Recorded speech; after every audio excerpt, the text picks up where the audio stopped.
you're all very welcome to the Technology Ireland ICT Skillnet webinar series, aptly named Lockdown Your Learnings.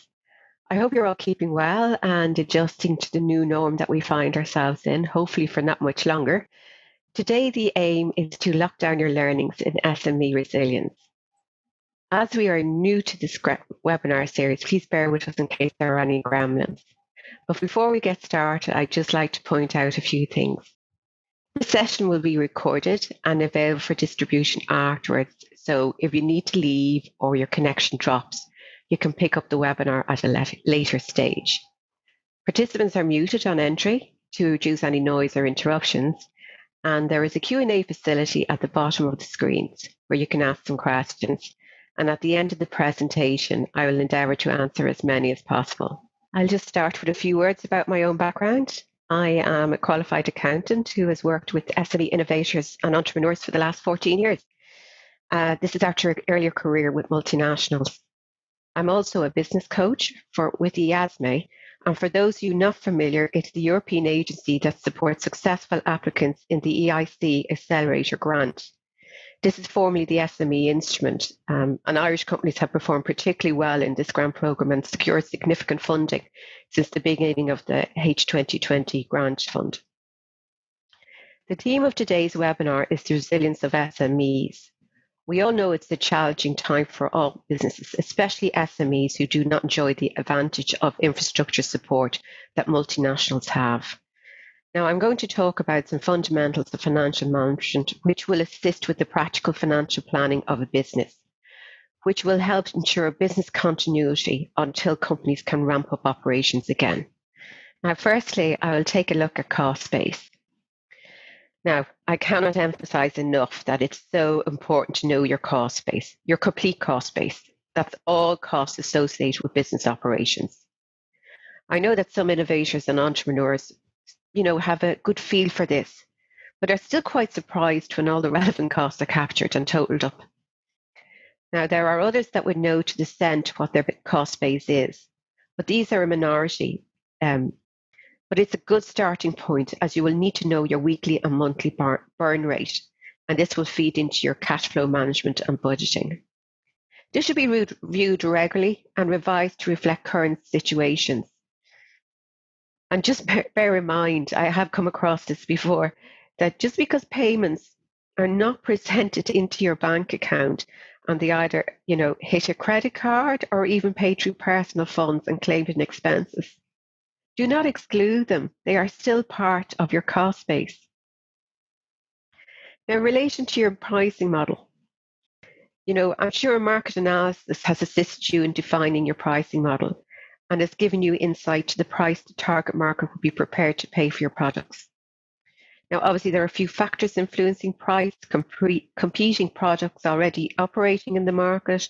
When the market strategy and sales strategy is defined, it will also give insight on the sales required to cover your base costs and help you identify gross and net margins, and also confirm your pricing model is suitable for your business. Now, a few years ago, I was asked to coach an early stage tech company whose product offering was around TRL level 5 or 6. The business plan was very well written, but I did suspect there was an issue with financials because they had no advice in this area. I looked at the pricing model, the sales strategy, and the financial plan, and to be perfectly honest, it didn't stack up. Recruitment of key employees had been identified and relevant costs included in the financial plan, with the sales revenue covering the increased base costs. However, on closer examination, the volume of units of sales required to cover the costs did not stack up. So many thousand units needed to be sold to cover these costs in a particular period of time, and this was not feasible taking the timeline into consideration with the revenue for the recruitment required. They really were not aligned. The premium product was not expected to be launched until late in the year, and the unit sales identified as the main revenue driver were at a lower price point. With the business resources in hand, the costs and sales were not in sync. Now, I discussed this with the company and advised them to revisit the plan, focusing on pricing model, sales timelines, and recruitment, And also look at alternative sources of funding to cover the key employee that was identified. Now, this is something to bear in mind when including additional costs in financial plan. Ensure that the revenue generated will cover them if you plan to self-fund, or in other case, that they are covered or partially covered by a grant. Investigate the other sources of funding that are available and include the amount of funding and if it is repayable in your business plan. If we look at cash flow here, all revenues and costs that are presented through the bank account are captured in your cash flow. It can be analysed on a weekly or monthly basis and should reconcile to the bank statement. This supports management and planning and key decision making, and my advice would be to keep this current on a daily or weekly basis, particularly in challenging circumstances. Now, I've worked with some companies to show income and payments on a weekly basis and have forecast their cash flow in this format for 12 to 18 months. They've rolled it out. Now, if you review your spending pattern, it will be clear to identify recurring costs. From this perspective, it is not difficult to roll out weekly cash flow for 12 to 18 months. I mean, there's a number of costs that recur on a monthly basis. Look, your rent and rates, your payroll, utility bills. There are only a few varying factors. So it shows the clear runway in cash and what and when you can release payments to keep and what you need to keep back to keep the lights on when cash is very tight. If sales receipts or other income is delayed, the impact on commitments is very clear. It is clearly highlighted. And it gives you the opportunity to look at scheduled payments, identify what can be pushed out or if partial payments can be made to the suppliers instead. But if you are doing this, I would strongly recommend communicating with suppliers and service providers. It is the key to a less stressful situation. Keep channels of communication open and be available. This limits the scope of unpleasant surprises that put cash flow under pressure. If a demand letter arrives, which is quickly followed by a county sheriff, this is not pleasant. Now, if you have a quick look at the headings there, income, this actually refers to all income other than sales revenue. So it would be your revenue refunds, which could be VAT, grants or equity, or even director loans of directors to inject cash into the business. And your overheads there, a couple mentioned here, payroll, utilities, insurances, rent, communication costs. Now, revenue costs there are, as you know, they can be some of the biggest and chunkiest in a cash flow. So you're talking about your payroll taxes, your VAT, if you're not in a refund situation, and corporation tax. And the finance costs.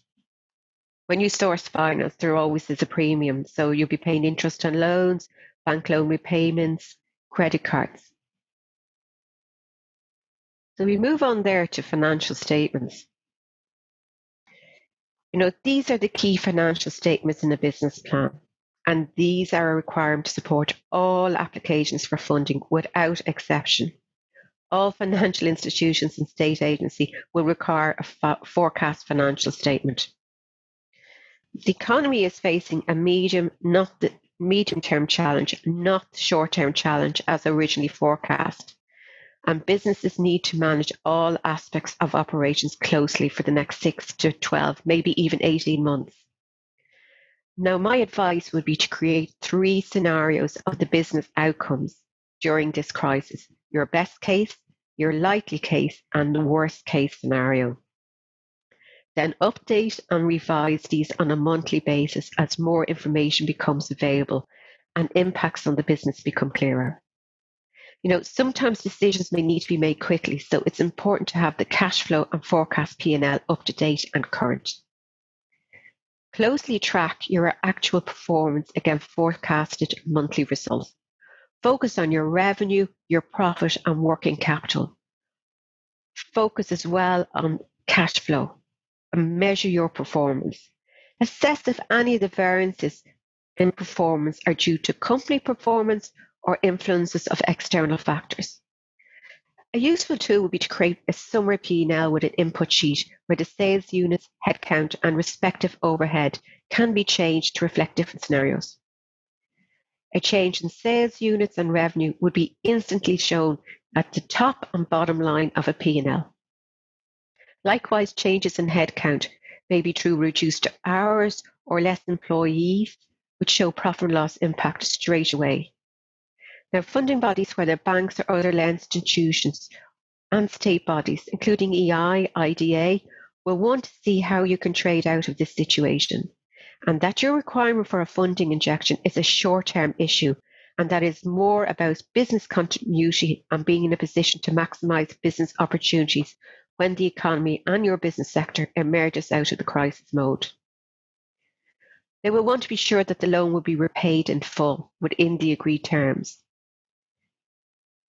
Ensure that the supporting notes to the financial statements, the P&L and balance sheet, and cash flow present details of all the assumptions that are made and reflected in the accounts. That's why I've added on this slide here sales analysis, human resource, and capital expenditure. You know, sales analysis reports, HR, and CapEx may not be requested, but the impact and changes in these areas reflect in the core financial statements. If you look at sales, a detailed change in sales, for example, in units or by customer, you will be in a position to assess the impact on monthly recurring revenue and annual recurring revenue.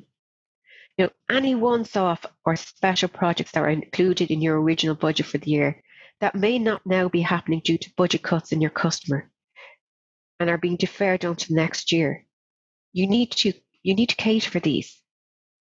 How can you fill this deficit in revenue? How can you replace with another revenue source? Or do you need to focus at the bottom line? And to bring in line with your original forecast, do you reduce overhead costs? Are there other market opportunities for your business? Can you use your resources to pivot to a different market sector? And are there funding supports available to assist you with this? Ask these questions as you are looking at your revised P&L and balance sheet. If an increase in headcount is related to a specific project or contract, is that contract at risk? If it is, plan without the headcount and note the decision.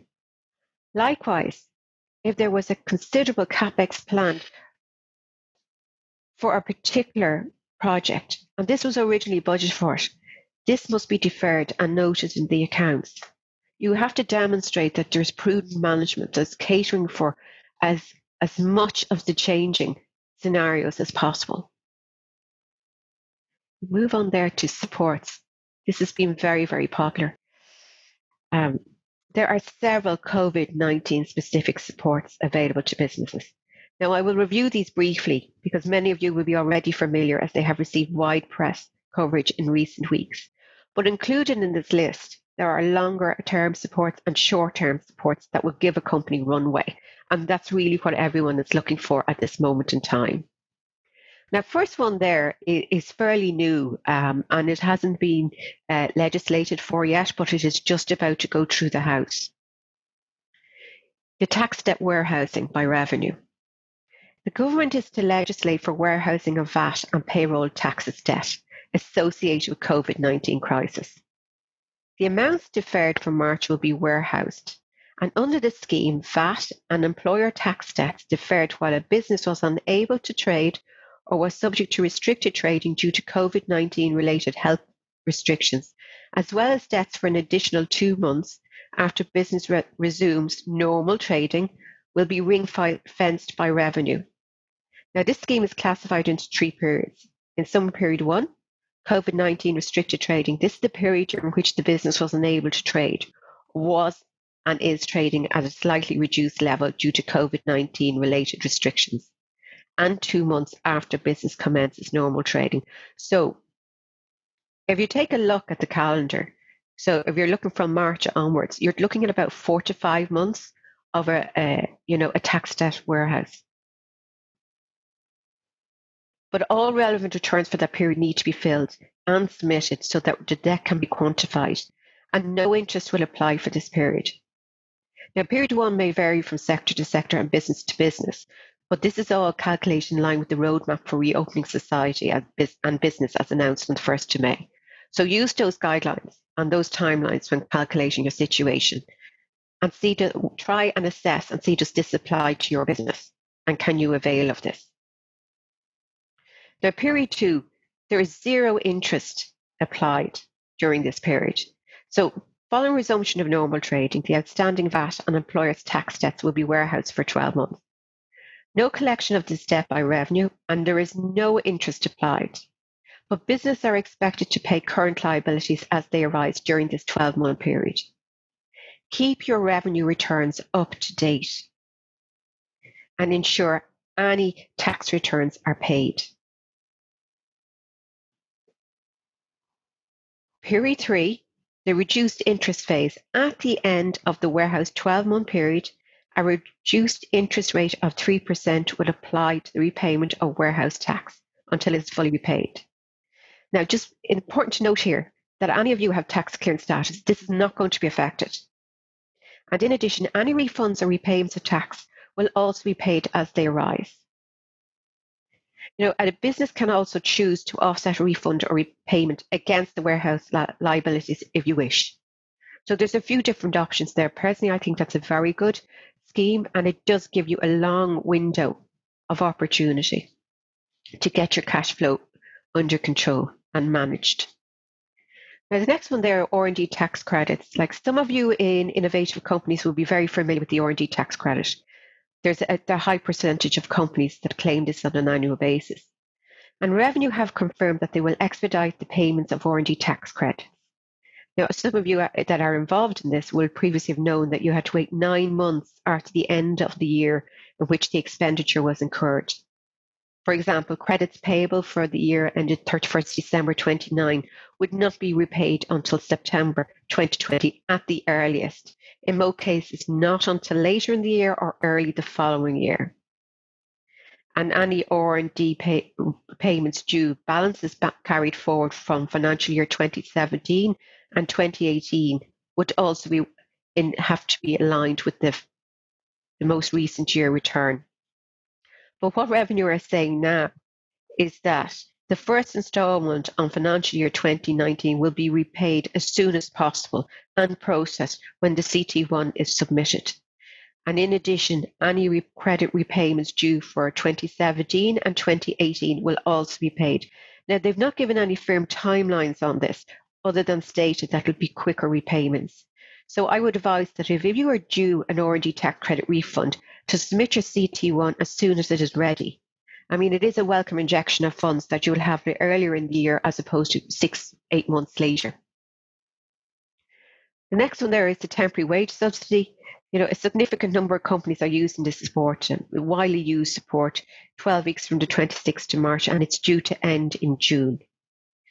It's open to companies who have lost a minimum of 25% turnover due because of COVID-19 pandemic, and employees must be kept on the payroll. Short-term working support. This is a form of job seekers benefit, and it's an income support payment if you temporarily placed on shorter working week. Now, the next benefit there and support is the business continuity through EI. This is also available to the local enterprise offices. Now, this is available to eligible companies to assess up to 2,500 in supports for either advisory services or training. And this is related to the continued operation of businesses during the current pandemic. Now, this could be used if you were looking at whether you could pivot in your sales sector to something else. You could launch your products or service into a different market sector. So that might be of interest to some companies. And the next one there is the Business Financial Planning Grant, also through EI. I mean, this aim is to provide a strategic intervention for companies to work with third-party consultants to prepare a detailed financial and business plan with forecasts and assumptions. It's literally what we ran through there a few moments ago. It's really to encourage companies to be proactive in developing a detailed financial plan so that you can identify your funding needs and sources of funding to meet your requirements. This is up to €5,000 and it's 100% funded. It's open to Enterprise Ireland, IDA and Udris Naguelta to clients. But at this moment in time, because of the circumstances, it has also now been opened to non-EI clients who have more than 10 employees that manufacture and or in internationally traded service. I mean, the focus of this, I'll just give you a brief synopsis of it, is to understand your immediate liquidity crisis, any issues that can be resolved shortly, to create a financial plan to secure the external finance that is required, and have a framework to manage your finances. Now, the next one there is Sustainable Enterprise Fund. That's hosted by EI and IDA, and its purpose is to sustain companies who have been impacted to more than 15% reduction in actual or projected turnover and profit, and have also seen a significant increase in costs as a result of COVID-19 outbreak.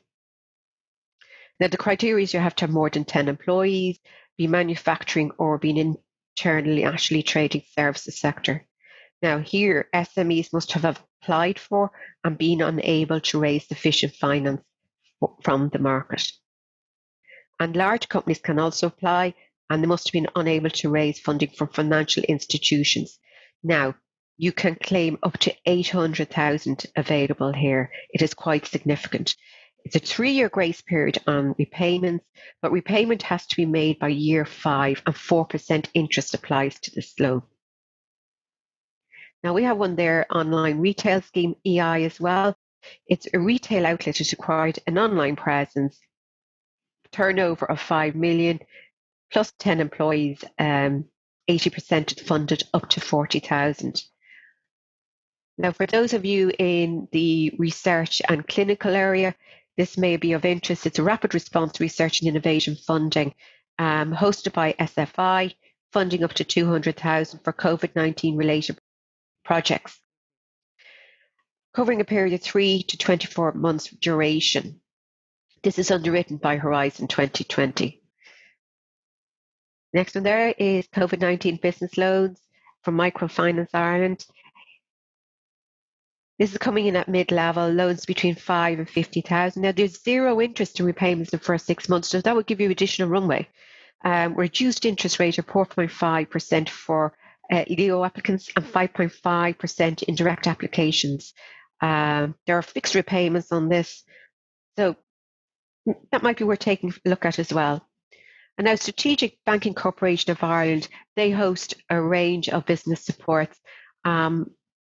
And I've just mentioned 2 here, which are quite significant. Credit guarantee scheme, any funding between 10 and 1 million for SMEs, term of 7 years.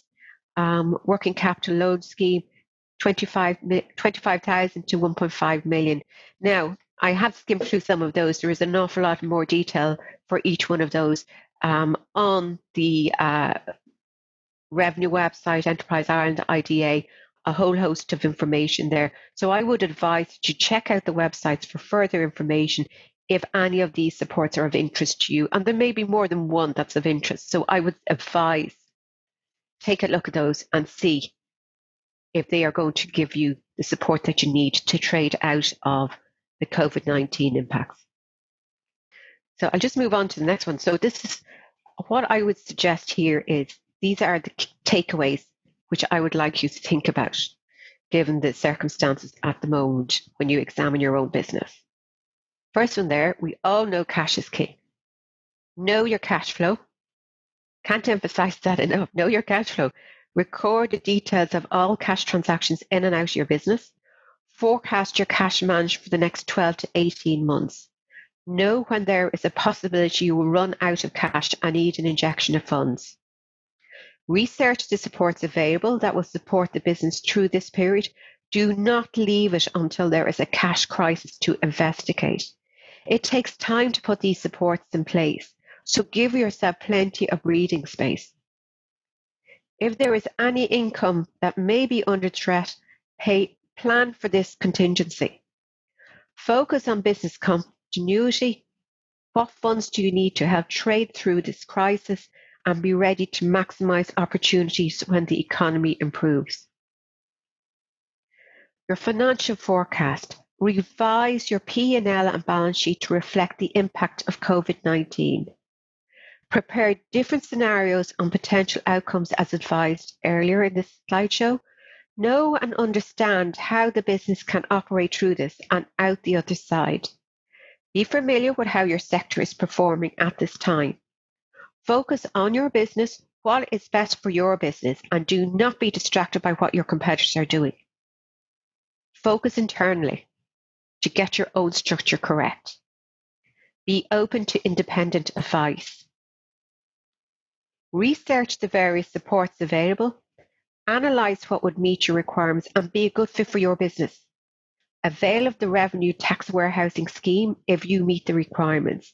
This will give breathing room for larger financial commitments that cannot be deferred. Keep revenue returns current to qualify for this. Consider both short-term and long-term offerings in conjunction with your revised business plan, and discuss options for support with your DA in EI, IDA, or even the local enterprise office. Ensure communication channels are open at all times with your stakeholders. Communicate with employees, be honest with them so that they understand the situation. This is a difficult and stressful time for employees. Remember, these are your key assets in your business, and employee retention is important. You will need them to support the company trade out of the situation and not lose that knowledge base. With your creditors, discuss payment terms. If this has become, or you have identified, it will become an issue. With your customers, keep channels of communication open so that if there is an issue, it is flagged early in the process rather than late one Friday evening when an expected payment does not arrive and the cash that you were expecting was earmarked to cover payroll on either Monday or Tuesday. Finally, communicate. This is the key.